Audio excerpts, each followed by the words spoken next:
Boss season 9లో second week elimination అయిన మనీష్ గారు మనతో పాటు ఉన్నారు. మనీష్ గారితో మాట్లాడదాం. హాయ్, ఎలా ఉన్నారు? బాగున్నాను, మీరు బాగున్నారా అండి? బాగున్నాను. యాక్చువల్లీ ఫోన్ ఈ సొసైటీకి దూరంగా బిగ్ బాస్లో ఉండటం ఎలా అనిపించింది ఫస్ట్? నేను బేసికలీ ఫోన్ తక్కువ వాడతాను, సో నాకు పెద్ద ప్రాబ్లం లేకుండే. సొసైటీకి దూరంగా చాలా బాగుండే, టు బి హానెస్ట్. ఎందుకంటే ఏం వరీస్ లేవు, ఏం టెన్షన్స్ లేవు. సింపుల్ 15 days 15 members ఒక హౌస్లో ఉండడం ఎక్స్ట్రీమ్లీ డిఫరెంట్ ఎక్స్పీరియన్స్. సో అదైతే యాక్చువల్లీ చాలా నచ్చింది. ఇప్పటిదాకా ఫ్రెండ్స్ కూడా చెప్తున్నారు బయటకు రాగానే మళ్ళీ అన్ని లొల్లు పంచాయతీలు ఇష్యూలు అన్నీ వచ్చేస్తున్నాయి, వర్క్ ఇష్యూస్, ఫ్యామిలీవి ఇవన్నీ వస్తున్నాయి. కాబట్టి ఇంట్లో ఉంటేనే కొంచెం మంచిగా అనిపించింది. So I like it. అంటే చాలా మంది కామన్ పీపుల్స్ బిగ్ బాస్కి వెళ్ళాలనుకుంటారు కదా, సో వెళ్ళాలి అనుకునే వాళ్ళకి ఏం చెప్తారు?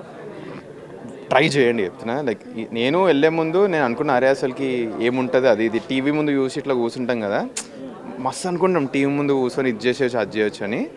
లోపలికి వెళ్తే తెలుస్తుందండి. ఫస్ట్లీ ఉండడం చాలా కష్టం. మీకు డిఫరెంట్ మెంటల్ ఎబిలిటీ ఉండాలి ఉండడానికి, ఆ హెడ్ స్పేస్ ఉండాలి మీకు. సెకండ్లీ మీరు అనుకుంటారు అరే ఇంత చిన్న జడ్జ్మెంట్ చూడలేదు రాబాయ్ అది ఇది అని. మీరు అక్కడ ఉండండి, మీకు తెలుస్తుంది. చిన్న చిన్న పాయింట్స్ కూడా చేయలేరు. ఆ పాయింట్కి 15 members మీ మీద అరుస్తూ ఉంటారు. దీన్ని మీరు హ్యాండిల్ చేయాలి. కనిపించేంత ఈజీ అయితే గేమ్ అస్సలు కాదు. బట్ ఆ ఎక్స్పీరియన్స్ కూడా లైఫ్లో అసలు దొరకదు. సో నన్ను అన్నారు లైక్ స్టార్టప్లు చేసుకుంటూ సడన్లీ నువ్వు ఎందుకు వెళ్తున్నావు, నీకు అవసరమా అది ఇది అంటే, నేను అనుకున్నాను అసలుకి ఏముంటుందని. వెళ్ళిన తర్వాత నా ఒపీనియనే చేంజ్ అయిపోయింది. అరే ఇట్లాంటిది నేను ఎప్పుడు ఫేస్ చేయలేదు, ఇట్లాంటి ఎక్స్పీరియన్స్ బెస్ట్ అండి. One of the best experiences in my life Bigg Boss house. Bigg Boss season 9లో డిఫరెంట్ మైండ్ సెట్ ఉన్న వాళ్ళు ఉన్నారు కదా, సో మీకు బాగా అటాచ్ అయిన వాళ్ళు ఎవరు? ఆల్రెడీ చెప్పాను, సంజన గారు ఆల్రెడీ చెప్పారు కాబట్టి వేరే వాళ్ళ ఇమాన్యుల్ గారు. సో ఇమాన్యుల్ గారు నేను యాక్చువల్లీ చాలా మంచి ఫ్రెండ్స్ అండి. ఇది ఎంతవరకు బయట కనిపిస్తుందో నాకు తెలీదు. రోజు రాత్రి నేను ఇమాన్యుల్ గారు మాట్లాడుకుంటాం ప్రతి ఒక్కటి. ఏమంటారు, నాకేమైనా ఇట్లా టెన్షన్స్ ఉంటే ఇమాన్యుల్ గారు ఇట్లా షేర్ చేసుకుంటారు. Is a very nice person. చాలా చాలా చాలా మంచి అతను ఇమాన్యుల్. ముందు ఒకటి వెనుకలు ఒకటి ఉండదు. ముందేమైనా ఉంటే మొహం మీద చెప్పేస్తారు ఆయన. బ్యాక్ బిచ్చింగ్ ఏది చేయరు అతను. సో ఇమాన్యుల్ నాకు చాలా ఇష్టం అండి. డే నుంచి నైట్ వరకు కూడా మొత్తం చూపియరు కాబట్టి ఏదో చిన్నవి చూపిస్తారు. ఇప్పుడు వస్తుంది. సో దానివల్ల చాలా మంది ఆడియన్స్ చిన్న వాటికి నెగిటివ్గా చూపించే ఇది కనిపిస్తుంది. మరి అలాంటప్పుడు ఎలా అనిపిస్తుంది? ఫస్ట్లీ ఏంటంటే ఆడియన్స్ నెగటివ్ చూపించడం ఒక లెక్క అవుతుంది, రివ్యూవర్స్ నెగటివ్ మాట్లాడడం ఒక లెక్క అవుతుందండి. నాకు బయటికి వచ్చిన తర్వాత తెలిసింది ఏమంటారు, ఐ గెస్ స్పెసిఫిక్ రివ్యూవర్స్ కొంచెం చాలా నెగటివ్గా మాట్లాడారని. ఫస్ట్లీ రివ్యూస్ ఒకటి మర్చిపోయే థింగ్ ఏంటంటే ఫ్యామిలీస్ ఇన్వాల్వ్ ఉన్నాయి గేమ్లో. Families are actually involve. వాళ్ళు ఇలా ఫీల్ అవుతారు. ఒక సినిమా ఉంటే రివ్యూస్ ఇంత ఇంపాక్ట్ చేస్తున్నారంటే బిగ్ బాస్ షో కూడా it is also being run by reviewers. So వాళ్ళు కొంచెం అన్నిటి గురించి ఆలోచించి మాట్లాడితే చాలా బాగుంటుందని నేను కూడా అనుకుంటుండే అసలుకి. నేను రివ్యూస్ని చాలా ఫాలో అవుతుండే. సో ఒక పర్సన్ని బాగా ఎలివేట్ చేయాలన్నా తగ్గించాలన్నా జనాల కంటే రివ్యూస్కి చాలా పెద్ద ఒపీనియన్ ఉంది. సో వాళ్ళు కొంచెం ఒపీనియన్ కూడా చాలా మైండ్ఫుల్గా ఇస్తే ఇట్ విల్ బి గ్రేట్ అని నేను అనుకుంటున్నాను. రాము రాథోడ్ గురించి ఏమంటారు? అంటే ఇప్పుడు వరకు కూడా ఓపెన్ అవ్వట్లేదు, సేఫ్ గేమ్ ఆడుతున్నారు అంటూ కూడా కొంతమంది అంటారు. సో ఫస్ట్లీ రాము రాథోడ్ నాకు ఫస్ట్ డే గొడవ అయింది. ఎందుకంటే నేను అతను నమ్మలేదు. తర్వాత ఇది వచ్చిందో లేదో తెలియదు నాకు. నేనే అతని దగ్గరికి వెళ్ళి, నాకు ఫస్ట్ 2 days ఎవరు నమ్మలేం కదా, గొడవ అయిపోయింది. కూర్చుందాం, మనం కలిసి ట్రావెల్ చేద్దాం, ఫ్రెండ్షిప్ అది ఎస్టాబ్లిష్ చేసుకుందాం, మేము ఫ్రెండ్స్ అవుతాం.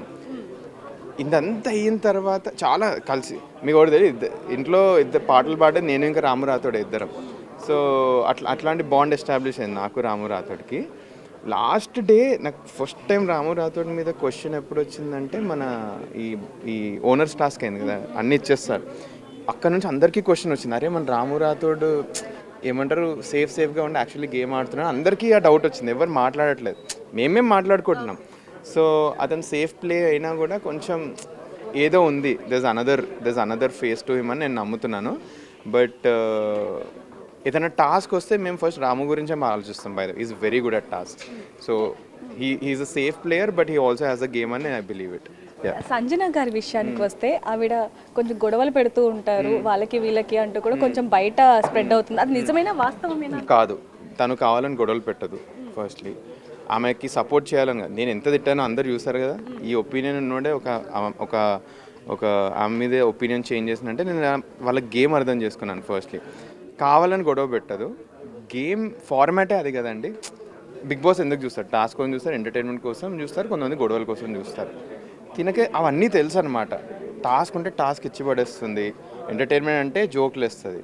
బట్ ఇప్పుడు కాన్ఫ్లిక్ట్ బేస్డ్ ఎంటర్టైన్మెంట్ తీసుకురావాలంటే తినకి ఎలా పెట్టాలో అది కూడా తెలుసు, వితౌట్ హర్టింగ్ ఎనీవన్ ఎల్స్.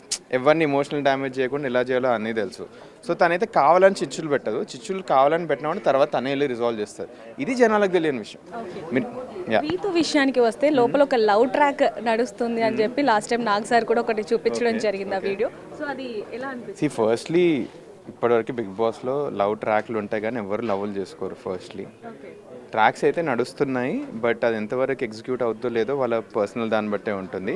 ఒక్కొక్కరిది ఒక్కొక్క గేమింగ్ స్ట్రాటజీ అండి.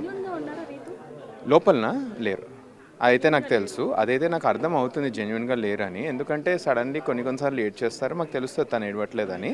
నేను తన గేమ్ ఫాలో అవుతున్నాను కదా, గేమ్ అయితే తన గేమింగ్ స్ట్రాటజీ కరెక్ట్గా ఎగ్జిక్యూట్ చేస్తుంది. ఎగ్జిక్యూషన్ మాత్రం ఇచ్చి పడేస్తుంది అసలుకి, బట్ ఆ ఎగ్జిక్యూషన్ నాకు నచ్చట్లేదు, ఆమె గేమ్ ప్లే నాకు నచ్చట్లేదు అంతే. సో హరిత హరీష్ గారి విషయానికి వస్తే ఫుడ్ మానేయడం జరిగింది, ఏడ్చారు. మీరు కూడా ఎమోషనల్గా బాగా, అంటే బిగ్ బాస్లోకి వెళ్తే ఎమోషనల్స్ అన్నీ కూడా బయటకు వస్తాయనేది నేను అనుకున్నాను. ఇవన్నీ కాను పనులు అనుకున్నాము, 100% బయటకు వస్తాయండి. ఎందుకంటే మీరే సింపుల్ ఒక ఫోర్ డోర్స్లో ఈ హోటల్ ఈ రూమ్లో కూర్చొని ఉండండి ఒక 15 డేస్కి, మీ ఎమోషన్లో బయటపడిపోతాయి. నాదా ఫేక్ ఎలిమినేషన్ నేనే ఖుషి అవుతాను తెలుసా. ఇప్పుడు కూడా వెళ్ళడానికి నేను రెడీ ఉన్నాను. I wish it is fake elimination. So yeah, thanks. So చూస్తున్నారు కదా, మరి మనీష్ గారిది నిజంగానే ఫేక్ ఎలిమినేషన్ అని మీకు అనిపిస్తే కనుక కింద కామెంట్లో రాయండి. మరిన్ని వార్తల కోసం చూస్తూనే ఉండండి big TV. For more videos like this, subscribe Big TV channel.